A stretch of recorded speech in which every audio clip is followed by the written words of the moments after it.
Assalamualaikum, halo teman-teman semuanya, kembali lagi bersama saya Syiza Amalia Berlianti, peserta Latsar CPNS Kementerian Pertahanan, golongan 2, gelombang 5. Saya dari kelompok 4 dengan pengampu pembina 4A, Bapak Suhendra SIP MM.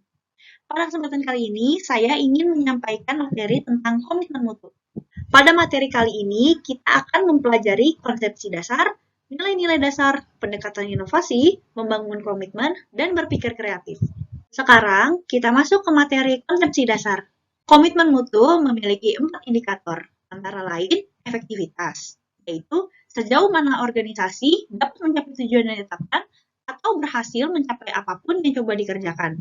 Efektivitas organisasi berarti memberikan barang atau jasa yang dihargai oleh pelanggan. Kemudian ada efisiensi, yaitu jumlah sumber daya yang digunakan untuk mencapai tujuan organisasional. Efisiensi organisasi ditentukan oleh berapa banyak bahan baku, uang, dan manusia yang dibutuhkan untuk menghasilkan jumlah keluaran tertentu. Efisiensi juga dapat dihitung sebagai jumlah sumber daya yang digunakan untuk menghasilkan barang atau jasa. Kemudian ada inovasi, yaitu cara utama di mana suatu organisasi beradaptasi terhadap perubahan-perubahan di pasar, teknologi, dan persaingan. Kemudian ada mutu, di mana apapun yang menjadi kebutuhan dan keinginan konsumen, nihil cacat, kesempurnaan, dan kesesuaian terhadap persyaratan, serta kesesuaian terhadap spesifikasi. Ada 5 hal untuk menjaga komitmen mutu, yaitu goals atau tujuan, roles atau peran, procedures atau prosedur, relationships atau hubungan, dan leadership atau kepemimpinan. Sekarang, kita masuk ke materi nilai-nilai dasar.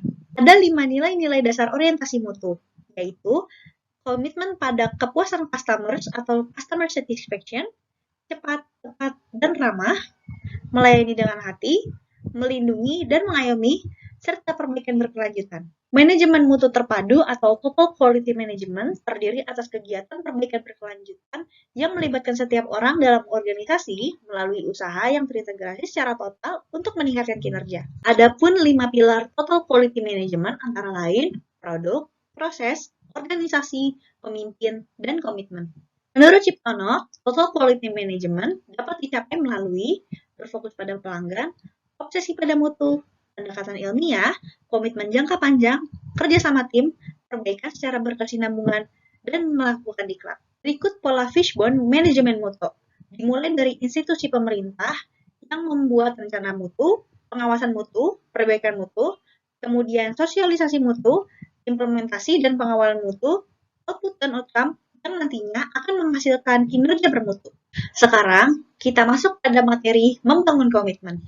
Terdapat 5 hal penting dalam membangun komitmen mutu, yaitu mengobservasi, mengidentifikasi, dan mendeskripsikan fenomena empirik secara faktual terkait mutu kinerja aparatur dalam memberikan layanan kepada masyarakat, memberikan penilaian objektif terkait tingkat tanggung jawab aparatur dalam membentuk layanan publik, mendeskripsikan tindakan kreatif yang dapat diwujudkan oleh aparatur dalam menjamin layanan kepada publik sesuai dengan tugas dan peraturannya masing-masing, menganalisis kendala terkait belum terwujudnya kreativitas kerja aparatur dalam mewujudkan inovasi layanan yang berkomitmen terhadap mutu, serta menganalisis faktor-faktor pendorong untuk meningkatkan kinerja aparatur yang kreatif, inovatif, dan komitmen terhadap mutu.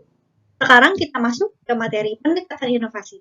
Menurut Richard L. Duff dalam Cipta Maria Kanita, inovasi barang dan jasa adalah cara utama di mana suatu organisasi beradaptasi terhadap perubahan-perubahan di pasar, teknologi, dan persaingan. Inovasi muncul untuk menghadapi tantangan manajemen di masa sulit. Inovasi lahir cepat ketika organisasi berada dalam kondisi stagnan dan sulit untuk berkembang. Inovasi dapat diwujudkan dalam bentuk produk, layanan, metode kerja, dan sumber daya. Ada 4 cara dalam berinovasi, yaitu penemuan, dengan cara mengkreasikan suatu produk, jasa, atau proses yang belum pernah dilakukan sebelumnya. Kemudian ada pengembangan, yaitu dengan cara mengembangkan produk, jasa, atau proses yang sudah ada. Duplikasi, yaitu dengan cara menirukan suatu produk, jasa, atau proses yang sudah ada. Duplikasi di sini bukan semata-mata meniru, melainkan menambahkan seutuhnya secara kreatif untuk memperbaiki konsep yang sudah ada agar lebih mampu memenangkan persaingan. Terakhir, ada sintesis, yaitu dengan cara perpaduan konsep dan faktor-faktor yang sudah ada menjadi formulasi baru. Proses ini meliputi pengambilan sejumlah ide atau produk yang sudah ditemukan atau sudah dibentuk sehingga menjadi produk yang dapat diaplikasikan. Selanjutnya, kita masuk ke materi berpikir kreatif.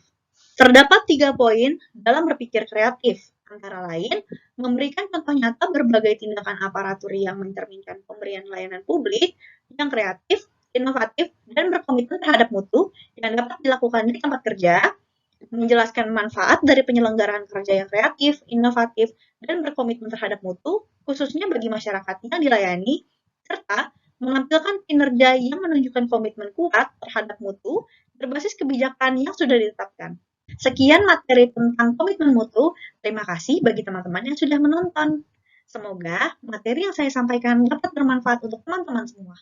Assalamualaikum.